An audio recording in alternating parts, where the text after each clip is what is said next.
എല്ലാ സാധനങ്ങൾക്കും വില കൂടിക്കൊണ്ടിരിക്കുന്നു. എന്നാൽ അതിനനുസരിച്ച് ജോലിക്കൂലി, മനുഷ്യൻ്റെ ശമ്പളം കൂടുന്നുണ്ടോ? നോക്കുമ്പോൾ കൂലിപ്പണിക്കാർക്ക് 1000 രൂപയിൽ കൂടുതലാണ് ശമ്പളം. മേശരിമാരുടെയൊക്കെ ശമ്പളം കേട്ട് കഴിഞ്ഞാൽ തന്നെ അതിശയിക്കും.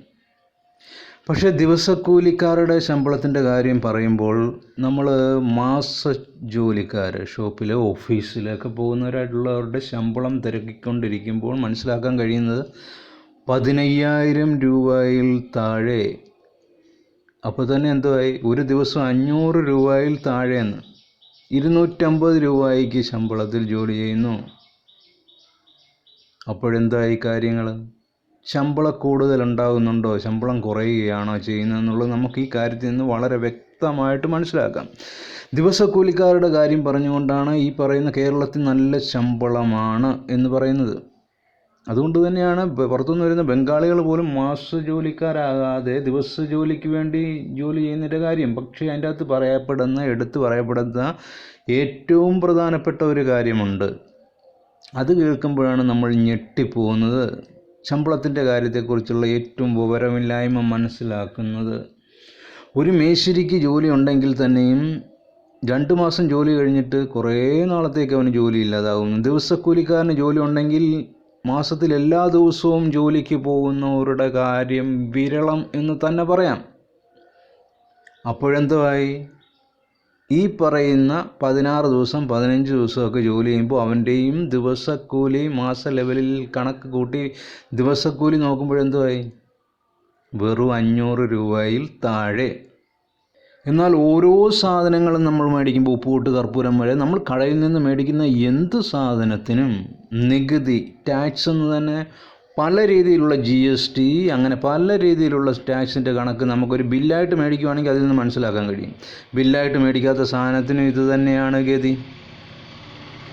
എന്തിന്? നമ്മളൊരു മാസം ഇത്ര സാധനങ്ങൾ മേടിച്ചു, ആ സാധനങ്ങളുടെ എല്ലാത്തിൻ്റെയും ടാക്സ് എന്ന് പറയുന്ന കൂട്ട് നോക്കിക്കഴിഞ്ഞാൽ വലിയൊരു തുകയാണ് ഗവൺമെൻറ്റിലേക്ക് നമ്മൾ അറിയാതെ കൊടുക്കുന്നത്. പണ്ടൊക്കെ ചുങ്കം പിരിക്കുക എന്ന് പറഞ്ഞുകൊണ്ട് ഓരോ ദിവസവും അല്ലെങ്കിൽ ഓരോ മാസവും വന്ന് നമ്മുടെ അടുക്കൽ പിരിക്കുന്ന ആൾക്കാരുണ്ടായിരുന്നു. അപ്പോൾ നമുക്ക് എത്ര കൊടുക്കുന്നതെന്ന് അറിയാമല്ലോ. ഇതിപ്പോൾ എത്ര കൊടുക്കുന്നതെന്ന് പോലും അറിയുന്നില്ല. നമ്മൾ മേടിക്കുന്ന ഇത്രയ്ക്ക് തുകയല്ലേ, നമ്മളെന്ത് കൊടുക്കുന്നു എന്ന് വിചാരിക്കുന്ന വിഡ്ഢികളുണ്ട്. പക്ഷെ നമ്മളുടെ ഇന്ന് ഓരോ സാധനത്തിനും, ഇനി സാധനം വിട്ട് കഴിഞ്ഞാൽ എന്തൊക്കെ റോഡിൽ കൂടി പോകണമെങ്കിൽ, റോഡിൽ കൂടി പോകുന്ന വണ്ടിക്ക് ഇതിനെല്ലാം നമ്മൾ ടാക്സ് കൊടുത്തുകൊണ്ടിരിക്കുകയാണ്. അപ്പോൾ ഈ പെൻഷൻ എന്ന് പറയുന്ന അവസ്ഥയിലേക്ക് ആൾക്കാർ ചിന്തിക്കുന്നത് വെറുതെ ഗവൺമെൻറ് ഇങ്ങനെ തരുന്നതായിരിക്കുമെന്ന്. എന്നാലല്ല. ഈ നമ്മുടെ മാസക്കണക്ക് അല്ലെങ്കിൽ ഓരോ വർഷക്കണക്കിലെയും കണക്കെടുത്ത് നോക്കുമ്പോൾ വലിയൊരു എമൗണ്ടാണ് ഒരു 60 വയസ്സ് വരെ ആകുമ്പോഴത്തേനും നമ്മൾ ഗവൺമെൻറ്റിലേക്ക് കൊടുക്കുന്നത്. എന്നാൽ അതിൽ നിന്നൊക്കെ വളരെ തുച്ഛമായിട്ട് 100ൽ 10% പോലും നമുക്ക് പെൻഷൻ എന്ന് പറയുന്ന രീതിയിൽ തരുന്നില്ല. നമ്മുടെ അവകാശം, നമ്മുടെ കാശ് തന്നെയാണ് നമുക്ക് തിരിച്ചു തരുന്നത് മനസ്സിലാക്കാത്ത ഒത്തിരി പേരുണ്ട്. ഇനിയും പുറത്തേക്ക്, ഇന്ത്യക്ക് പുറത്തേക്ക് പോയി കഴിഞ്ഞാൽ നല്ല ഇതാണ്. അവിടെയൊക്കെ പോയൊരു രക്ഷപ്പെട്ടു, വലിയ വീട് മേടിച്ചു, കാറ് മേടിച്ചു. ഇന്ത്യക്ക് പുറത്ത് പോകുന്നവരുടെ കാര്യം ഗൾഫാണ് നമ്മൾ ഉദ്ദേശിക്കുന്നത്. ഇനി ഗൾഫും വിട്ട് യൂറോപ്യൻ കൺട്രീസ്, ആദ്യം നമുക്ക് ഇന്ത്യയിലെ കണക്ക് തന്നെ എടുക്കാം. ഇന്ത്യയിലേക്ക് പുറത്ത് പോകുന്ന ഗൾഫ് കൺട്രീസിലെ കാര്യം തന്നെ എടുക്കാം. ഇവിടത്തെക്കാട്ടിലും ശമ്പള കുറവാണ് എന്നുള്ളത് ഈ പറയുന്ന ആൾക്കാരറിയുന്നില്ല. പക്ഷേ അവന് ചിലവഴിക്കുവാനായിട്ടുള്ള സമയം കിട്ടുന്നില്ല. കാരണം ഇവനെ ഇവിടത്തെക്കാട്ടിലും ഇരട്ടി പണിയാണ് അങ്ങോട്ട് തരുന്നത്. അങ്ങനെ പണി ചെയ്യുന്നവൻ ആഴ്ചയിൽ ഒരു ദിവസം അവധി കിട്ടിക്കഴിഞ്ഞാൽ അവൻ തല കറങ്ങി താഴെ വീഴുക എന്നുള്ള, അവനെ ഒന്ന് മയങ്ങി കിടക്കുക, ഉറങ്ങുക എന്നുള്ളത് അല്ലാതെ വേറെ ചിന്ത ഉണ്ടാകുകയില്ല. അപ്പോൾ എന്തോ ചുരുക്കി പറഞ്ഞാൽ അവന് ചിലവാക്കാനായിട്ടുള്ള ഒരവസ്ഥ വരുന്നില്ല. ദിവസക്കൂലിക്കാരെ അല്ലെങ്കിൽ കൂലിപ്പണിക്കാരുടെ കാര്യമാണ് ഇവിടെ പറയുന്നതെന്ന് ശ്രദ്ധിച്ചു പോണേ. അങ്ങനെ ചിലവാക്കാതിരിക്കുന്ന സമയത്ത് മാസം കിട്ടുന്ന ശമ്പളം, ഇവിടെ എല്ലാ ദിവസവും പോയി കഴിഞ്ഞാൽ 30,000 കിട്ടുന്നെങ്കിൽ അവിടെ 20,000 കിട്ടുന്നെങ്കിൽ അവന് അതിൻ്റെ അകത്തുനിന്ന് 10,000 ഇങ്ങോട്ട് അയക്കുന്നു. ആ 10,000 അയച്ചിട്ട് ബാക്കി അവൻ തുച്ഛമായിട്ടുള്ള ഇവിടെ നമ്മൾ 3 നേരം ഭക്ഷണം കഴിച്ചാലും നമ്മുടെ ഇന്ത്യൻ മണി അനുസരിച്ച് ഇത്ര രൂപ ബാക്കി വരുന്നെങ്കിൽ അവിടെ 3 നേരം ഭക്ഷണം കഴിച്ചു കഴിഞ്ഞാൽ തീരും. അതുപോലെ ഇവിടുത്തെ പോലെ ലാവിഷായിട്ട് ജീവിക്കുന്ന വ്യക്തിയാണെങ്കിൽ അവന് മിച്ചമെന്ന് പറയുന്നത് ഉണ്ടാവുകയില്ല എന്ന് ഓർക്കണം. അവിടുത്തെ ശമ്പളം എന്ന് ഓർക്കണം.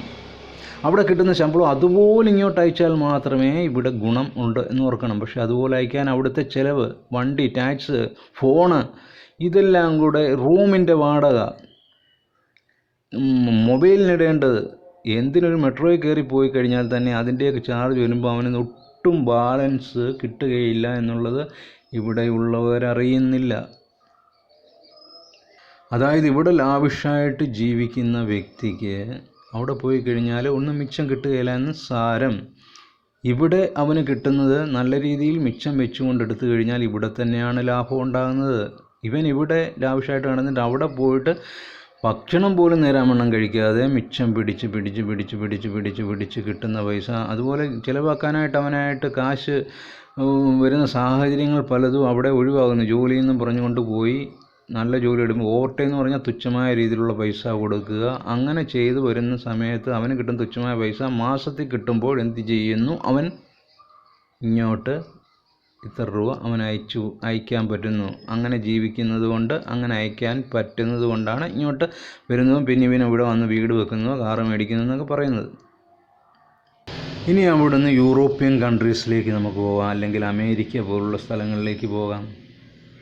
ഇവിടെ കേൾക്കുന്ന എന്തിന് പ്രായമായ വ്യക്തികൾ പറയുന്നില്ലേ, മോനെ കൊച്ചുമോന് 2.5 ലക്ഷം രൂപയാണ് ശമ്പളം. ഇവിടെ എത്ര കിട്ടുന്നത്?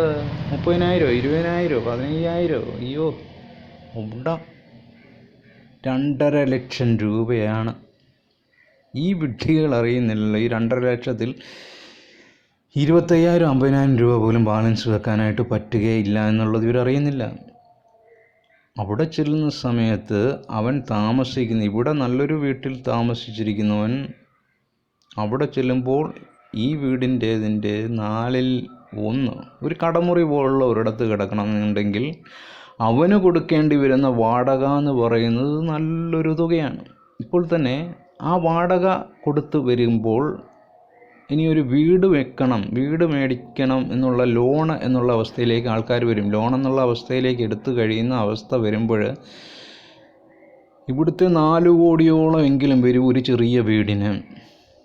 വീടെന്ന് പറഞ്ഞാൽ ഒരു വീട് അടുത്തിരുന്നു, അതിൻ്റെ അങ്ങ് ദൂരെ നമ്മുടെ കൂട്ടിരിക്കുന്ന വീടുകളായിരിക്കുകയില്ല, കോളനി പോലുള്ള സ്ഥലങ്ങളായിരിക്കാം.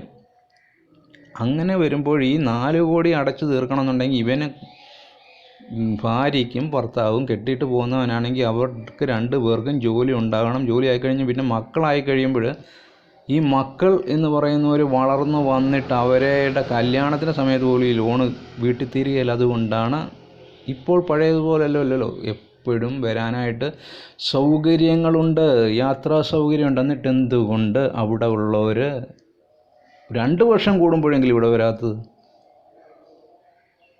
അങ്ങനെ വന്നു പോയി കഴിഞ്ഞാൽ അവർക്കറിയാം ഈ ലോൺ അടയ്ക്കാൻ പറ്റുകയില്ല, പിന്നെയും കടത്തിൻ്റെ മേൽ കടമാകുന്നു.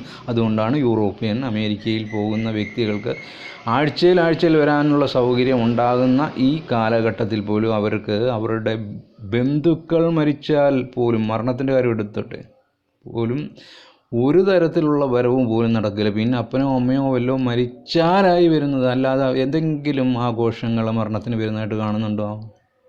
അപ്പോൾ ഇതൊന്നും അറിയാതാണ് വിഡ്ഢി അപ്പൂപ്പന്മാരൊക്കെ പറയുന്നത്. അവിടെ 2.5 ലക്ഷം രൂപയാണ് ശമ്പളം.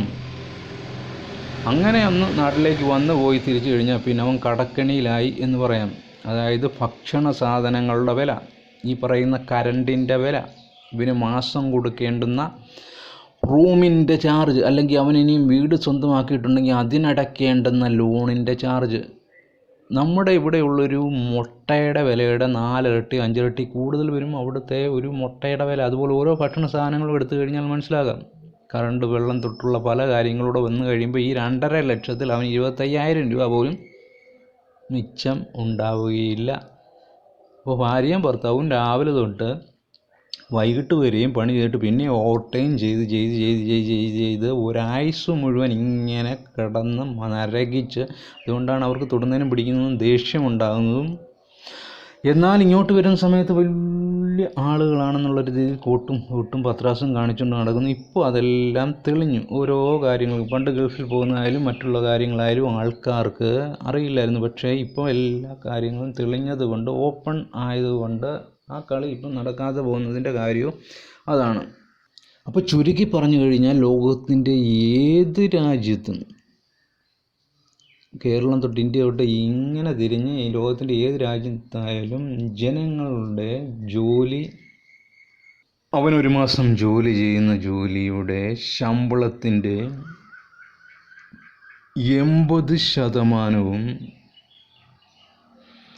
ഗവൺമെൻറ്റിൻ്റെ കയ്യിലേക്ക്, അല്ലെങ്കിൽ ഇത്ര ശതമാനം ഗവൺമെൻറ്റിൻ്റെ കയ്യിലേക്ക് ചെല്ലണം എന്നുള്ള ഒരു ലെവൽ വെച്ചുകൊണ്ടാണ് എല്ലാ രാജ്യത്തിലും എല്ലായിടത്തെയും സാമ്പത്തിക ലെവല് ക്രമീകരിച്ചിരിക്കുന്നത്. അതുകൊണ്ടാണ് അവൻ അടിമയെപ്പോലെ എന്നും ഇങ്ങനെ പണി ചെയ്ത്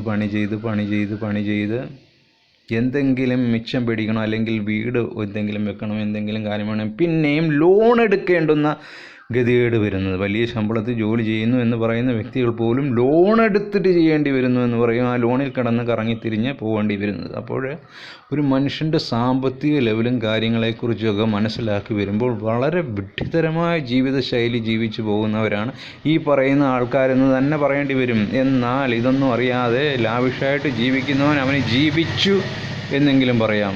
മിച്ചം ഉണ്ടാവുകയില്ലായിരിക്കാം, പുറമേ കാണുമ്പോൾ ഒന്നും ഉണ്ടാവുകയില്ലായിരിക്കാം എന്ന് തോന്നുന്നുവെങ്കിലും അവനായിരിക്കും ചിലപ്പം ഏറ്റവും മനോഹരമായ ജീവിതം അനുഭവിച്ചവൻ എന്ന് രത്നച്ചുരുക്കം.